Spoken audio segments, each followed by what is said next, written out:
Mario Kart. Been around even longer than me by a few years. Now, many who pick up Nintendo Switch 2 units are opting for the bundle with the latest in the series, Mario Kart World. The short review? I think it's a lot of fun. The long version? Well, I've got some thoughts. To organize them all, I've got 3 categories of topics that must be covered: the past, the present, and the future. The past. As much as I'd like to dig up and thoroughly cover every old Mario Kart game detailing a complete history of its past, I'm going to focus on the one game that's probably most relevant here: Mario Kart 8 Deluxe. As unfortunate as comparisons typically are, they must occur. I'm by no means a Mario Kart expert, but after about 35 hours in Mario Kart World, I decided to see how Mario Kart 8 Deluxe compares to its brand new Switch 2 brother. Just by how they felt to play, I came away with a few conclusions. Mario Kart 8 has tighter drift control. Mario Kart 8 is overall more mechanically deep. Even the largest of tracks are more windy with many turns, have multiple surfaces and kart forms to consider when driving around on them. And there's also more kart stats that you can tune to a finer degree. Mario Kart 8 includes 23 items, 5 less than World, and perhaps most interesting of all, Mario Kart 8 is easy. I haven't spent long comparing the two, but every time I booted up Mario Kart 8 Deluxe after having played Mario Kart World, I have consistently won again and again and again. I've even done exceptionally well in 200cc. It feels abnormal, so it gives. If I had to boil down why it feels easier, no questions asked, I'd put my money on the item frequency.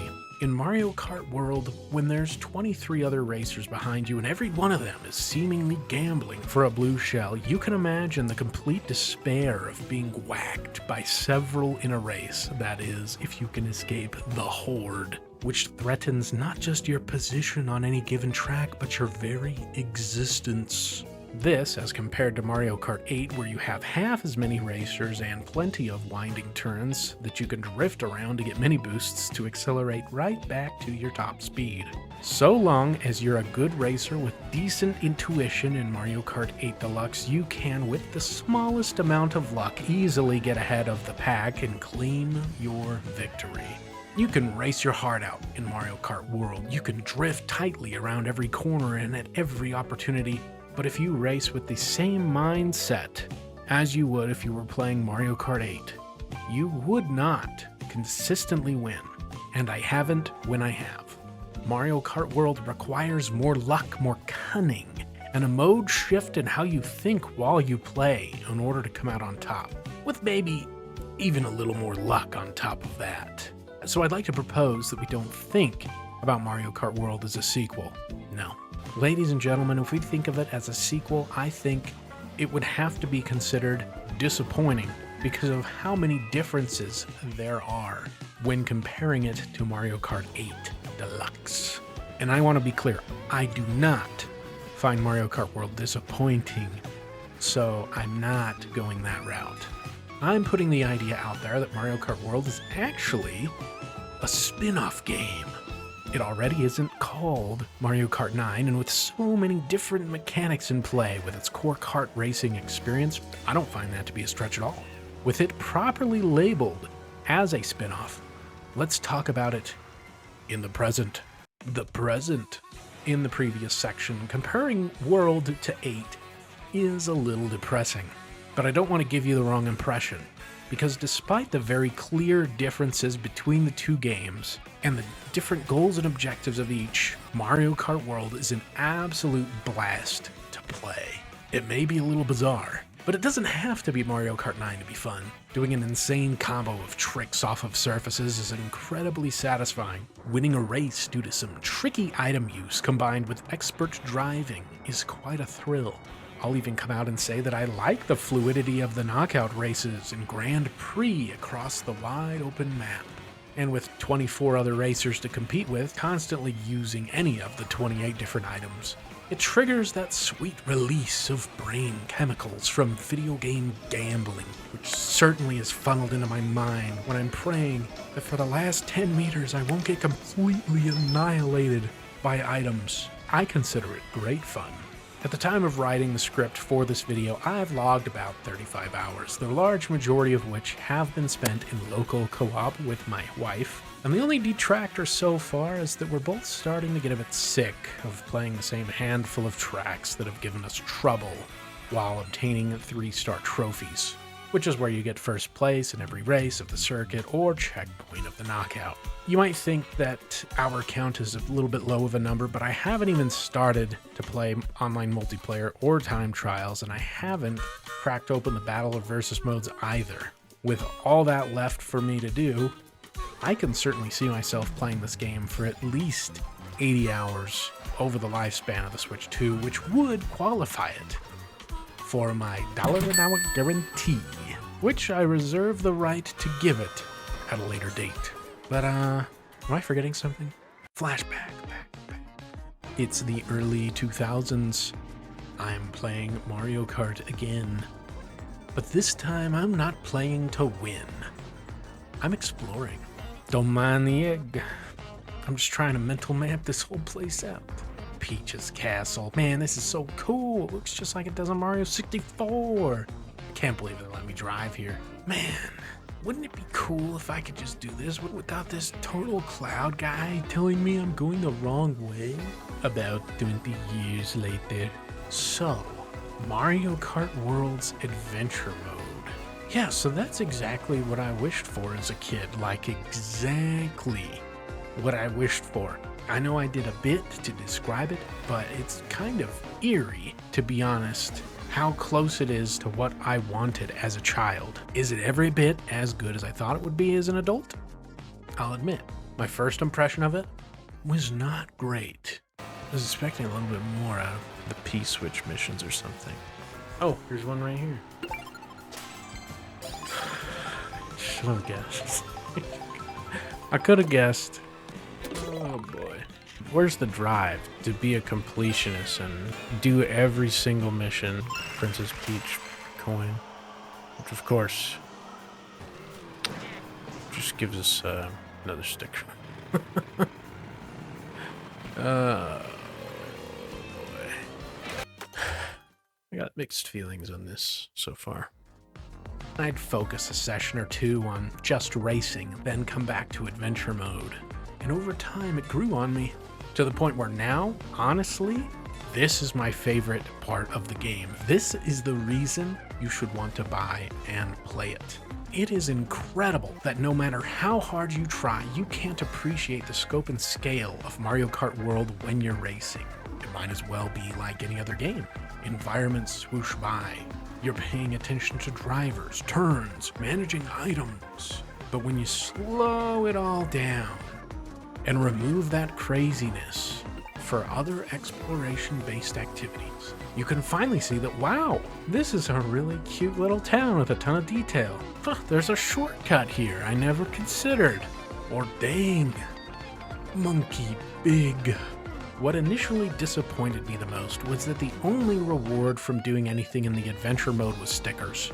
You put them next to your name, you look at them, that's it. I still don't find them to be the strongest reward, but the fun that I have playing tourist around all of these places on the map that I zip around and through during these Grand Prix or knockout races is deeply interesting to me on a very nostalgic level. I love to find these little question mark pads around the world, and it almost feels like a guided tour through these areas by the developers, which allows me to really appreciate them in every aspect of their design. If the question mark pads aren't enough, there are P-switch missions dotted around the land. These present pretty simple challenges, but what they do have you do for their duration is always so creative and unique, often using mechanics that you don't see in races. The more valuable missions will guide you through parkour routes, which is not only fun, but extremely useful during races. I've even had some that left me pointing at the screen with my socks blown off. For example, spoilers for 10 seconds,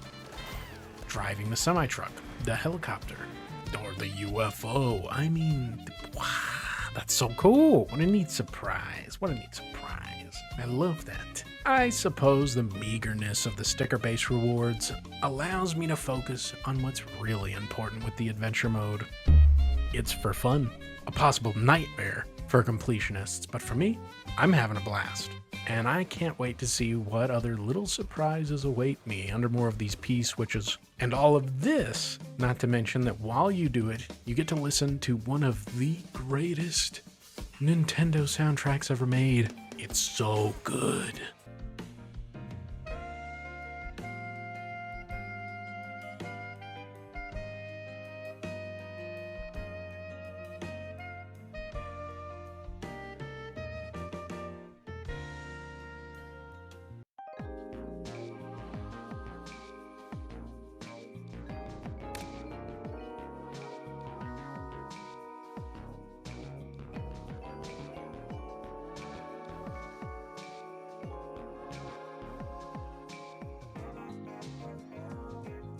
I can't wait for them to add that to the Nintendo Music app. I will be jamming for days, for weeks, probably for months, probably the rest of my life. So, that said, as an entire package, at the time of writing, do I recommend Mario Kart World and consider it a name brand product? I absolutely do. It has actually exceeded my expectations of what I thought could be done with a quote-unquote new Mario Kart spin-off, as we discussed, and I'm very much looking forward to continuing to clear the world map of P-switch missions and question mark panels. I also look forward to finalizing my collection of 3-star trophies and continuing to bring it along with me to play at parties. If any of this has sounded up your alley, then I would highly recommend it to you, and I hope it can grow on you like it's grown on me. The future. This is my gambling portion of the video review. Get your tinfoil hat on. We're speculating. Because look, Mario Kart World, that's a great game and all.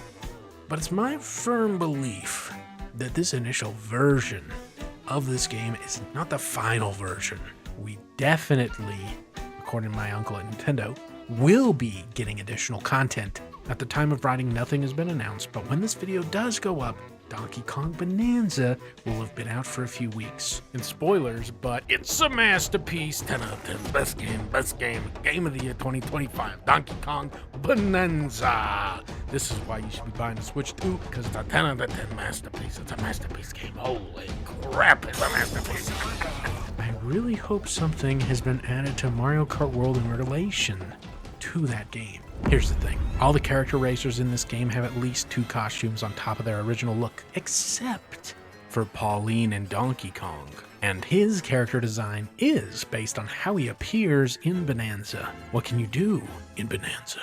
Equip different costumes and styles, just like you could in Mario Odyssey. Also, note the lack of Kongs in Mario Kart World. No Diddy Kong, Funky Kong. You'd think in their absence, perhaps they'd give DK some kind of clothing that pays homage to our lost Kong brethren. This guy, this Monkey Kong, old as Mario, let's just give him, put him in a racing costume, I don't know. That's it. Something doesn't sit right with me with that, okay? That ain't right. Let's stretch the word world out for a second, sure. Well, we can think of that as Super Mario World. That's a bunch of interconnected levels, right? But what about in the literal sense? Our world, this Earth, for example, it's made up of several continents. So what if in Mario Kart World, the final version of the game is a true racing world or planet in this sense, made of a handful of large continental islands? Huh? That would make sense. Or heck, in the Donkey Kong game, all that, that takes place in underground. Go Tears of the Kingdom route and totally throw Donkey Kong themed continent right under our noses. If they did, add in some missing Kongs, maybe even have a few DK continent exclusive items in there, a whole new selection of tracks to boot. Do a little collab with the music, give it out for free because it's an $80 game, or include it in NSO Plus expansion pack. Did you see it? Can you see it? The potential's mouthwatering, but that's all it is. Potential.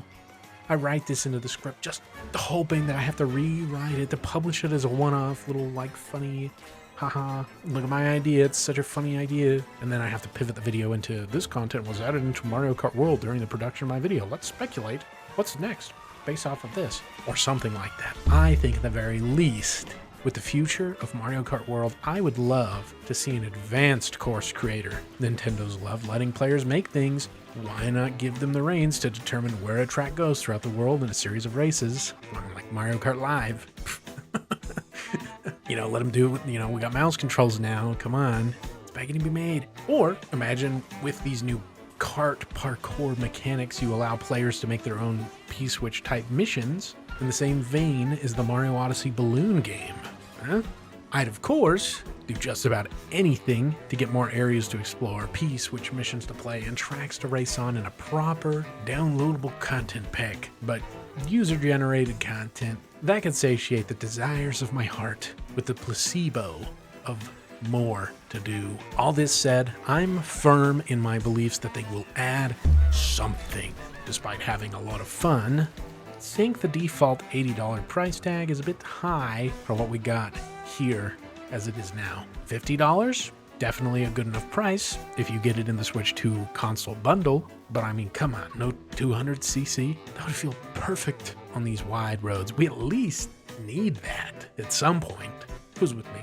Say so in the comments. Validate me, please. You don't have to do anything, but like and subscribe, actually. I say that it needs something, and it's not that Mario Kart World needs an addition of content to be a good game. I think what it's already offering is great fun, and I've had fun with it. But it's impossible to look at this whole game as a package without thinking about how great of a foundation it would make for any kind of future update should there be one. It would certainly be squandered potential if they do in fact add nothing ever again, and I would admittedly be a little disappointed. Ultimately, like I said earlier, Mario Kart World is a great game that I have already enjoyed for plenty of hours, and I suspect that I will continue to enjoy playing for many more hours. It's not entirely comparable to the Mario Karts of the past in terms of the minutiae of its mechanics, but what it does do that is new, I feel makes for a fun game that is ultimately worth picking up when it hits a nice price you like if you own a Switch 2. While it does hold a lot of promise as a great foundation for a game begging to be expanded upon, I personally wouldn't purchase it in the hopes that it gets more added to it. But for what is here, and for what it's worth, there's a lot to love and enjoy here in this beautifully crafted child's wish of a spin-off game. Take from all this what you will. Okay, thanks, and goodbye.